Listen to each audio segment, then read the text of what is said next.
Good job tonight. Did you really tell the locker room staffer in Denver you were going to be back for Hell yeah. They know. Y'all was in there. Yeah, I told them. I said, I'll see y'all motherfuckers for Game 7.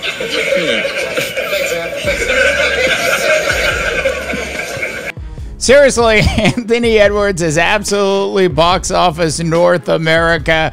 Welcome to the NBA Rundown Show. On today's show, I'm going to give you my big National Basketball Association previews and predictions. You know, outside of actually calling Anthony Edwards box office, I'm going to tell you who I think is actually going to win this year's Most Valuable Player of the Year award. We're going to talk about the chip on Jason Tatum's shoulders.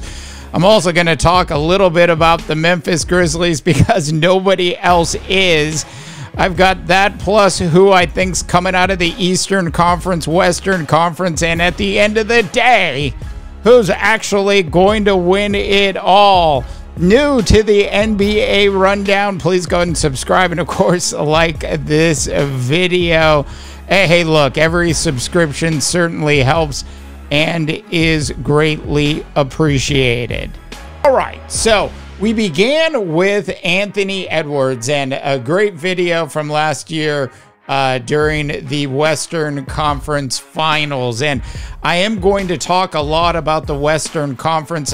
I am also going to talk inside the Western Conference a little bit about Ja Morant and the Memphis Grizzlies, probably one of the teams that nobody's even mentioning to you at this point, who has a legitimate chance of actually going all the way to the NBA Finals this year. We will get into the Western Conference in just a bit, but I want to begin today with the bitterness that is Jason Tatum as he's just walking around with a huge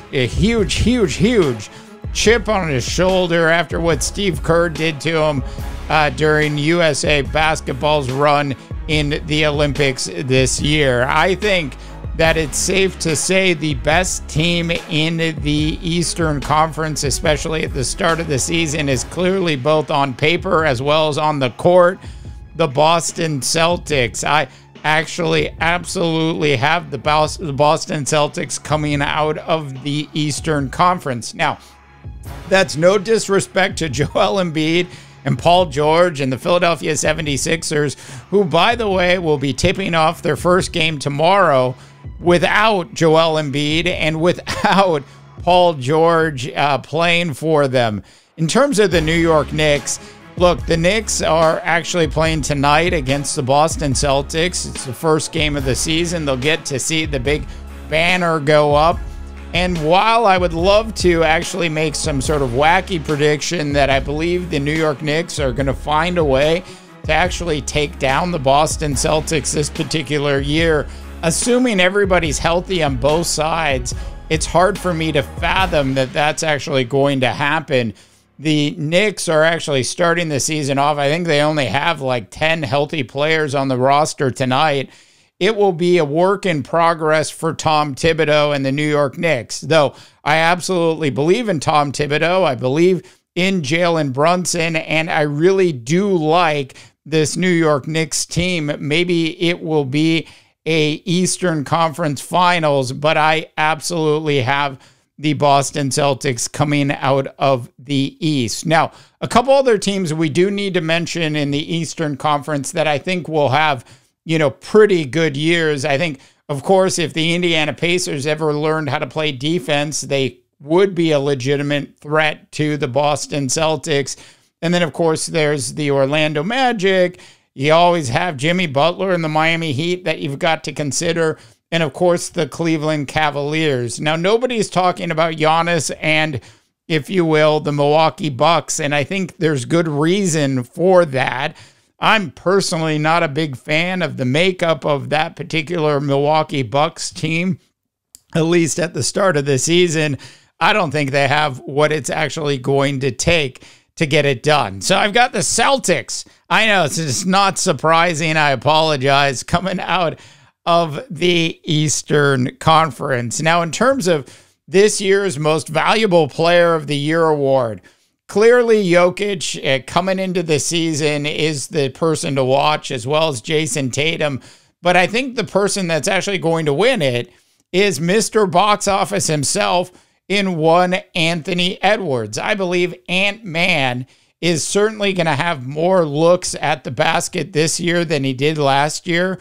While I love the addition of Julius Randle and Dante DiVincenzo to this Minnesota Timberwolves team, this is clearly Anthony Edwards' year to cement himself as one of the best players in the National Basketball Association, and he is gunning for this year's Most Valuable Player of the Year award. Look, he averaged over 25 points a game last season, and I think with a couple more shots a game, he'll average well north of 30. Now, I know there's a lot of people in Oklahoma that are saying, well, what about SGA? And as much as I love SGA's game, and from a statistical standpoint, SGA might be even with Anthony Edwards this particular season, I think Anthony Edwards' charisma, both on and off the court, sets him apart in a way that SGA just doesn't perform. So that's who I have actually winning this year's Most Valuable Player. Now, in terms of the Western Conference, and we are going to talk about the Denver Nuggets. We will talk about the Los Angeles Lakers a little bit. We will certainly talk about OKC and, of course, the Milwaukee Bucks. But I want to start with the Dallas Mavericks. Now, this is a team, obviously, that went all the way to the NBA Finals last year. And they added good old Klay Thompson, who has absolutely been skiing down the backside of Career Mountain for a couple years now. And while I love the addition of Klay Thompson to this team, I'm certainly not a big fan of the entire roster, at least as the season starts. I think what Dallas did really well last year was make some additions midway through the season at the trading deadline that helped put this team over the top. With some of those pieces that they brought in last season at the trading deadline now gone, I actually really don't love the overall makeup of this Dallas Mavericks team. Well, I'm sure they'll make the playoffs. I prefer to actually pick a long shot instead of them in the Memphis Grizzlies. We've done a couple videos in the past couple months about the Memphis Grizzlies. I absolutely love the addition of Zach Edey. You know, Ja Morant is also total box office. Assuming this team can stay healthy, they could certainly be very dangerous in the Western Conference playoffs this particular season. Now, I'm based up here in the Bay Area, and I'm a huge Los Angeles Laker fan as well. And while I like both the Golden State Warriors and the Lakers a lot, I think both of those teams did not make enough real moves during the offseason to actually put them in, if you will, title contention. Now, I would never actually judge Steph Curry or LeBron James or say those two players are completely out of it. I think in order for either of those teams to actually make any sort of legitimate run, they're going to have to make some sort of major move before the trading deadline. So it's a wait and see mentality for both of those teams. But at the start of the season, I cannot in good conscience pick either of those teams to actually win the Western Conference this season. In terms of the Denver Nuggets, while I absolutely love Jokic and love Jamal Murray, I think Jamal Murray's knees might not hold up through another entire season. And I think there's a question of depth for the Nuggets this year. So I'm not picking the Nuggets. I think it simply comes down to OKC or the Minnesota Timberwolves. Now, most people, their brothers and sisters and cousins, are all picking OKC to actually win the Western Conference this season. But I actually am going to go with the Minnesota Timberwolves. And here's why. The addition of Julius Randle certainly is one thing and will help Anthony Edwards out with some spacing. This will also allow Naz Reid to actually get more shots off than he has in previous years. Remember, the spacing in the National Basketball Association is very important. And I think as we see the team actually get more comfortable with Julius Randle, you will see it is actually a really good fit between Julius Randle and Anthony Edwards. But the real thing here is the addition of one Dante DiVincenzo. He is absolutely also box office, and assuming he's healthy when the playoffs start, and assuming he gets to play in enough games, if you are a Minnesota Timberwolves fan, you will absolutely fall in love with the game that Dante DiVincenzo brings. I saw Dante DiVincenzo play in person numerous times up here in the Bay Area when he was a member of the Golden State Warriors. And I often thought that Steve Kerr didn't utilize Dante in the way that Tom Thibodeau actually did this past season with the New York Knicks. I'm sure head coach Chris Finch will certainly find a way to make sure Dante DiVincenzo actually does a lot of great things for the Timberwolves this year. Now, the Timberwolves have a young point guard in Rob Dillingham, and we know Mike Conley is there, and we know Rudy Gobert, and Josh Minot is a player a lot of you have never heard of before, who's actually going to be in the Timberwolves rotation this year. You'll even see a little bit of Luka Garza in the T-Wolves rotation as well.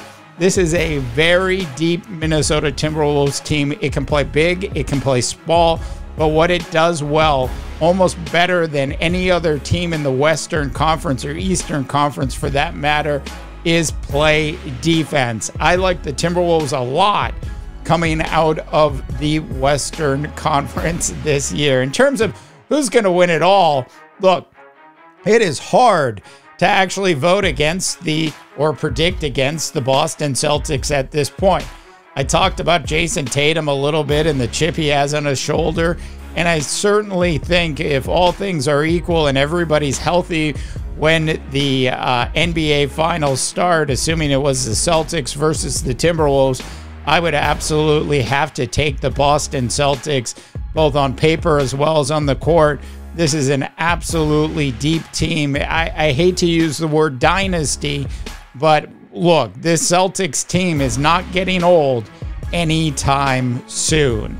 All right, those are my thoughts on this year's National Basketball Association's, my previews and predictions for the upcoming season. Look, I didn't really talk about the Sacramento Kings at all. I didn't talk about the New Orleans Pelicans. I didn't talk about the Houston Rockets, who are going to be a vastly improved team this year as well. All of those teams will certainly be headlines at some point during the season. I really, really like what Anthony Edwards, I like what this Minnesota Timberwolves organization has done, but the Boston Celtics are simply just going to be too much for anybody to actually beat this year. All right, what are your thoughts? This is interactive. I want to hear from you. Go ahead and drop your comments in. Also, thanks so much for tuning into the NBA Rundown Show. If you're watching this or hearing it in our audio version, the audio version is now everywhere. Thanks so much for all of your support. For the NBA Rundown, I am Dave DeBaugh, wishing you all a tremendous rest of your sports viewing day. To the cool new music, we go. This is Phoenix.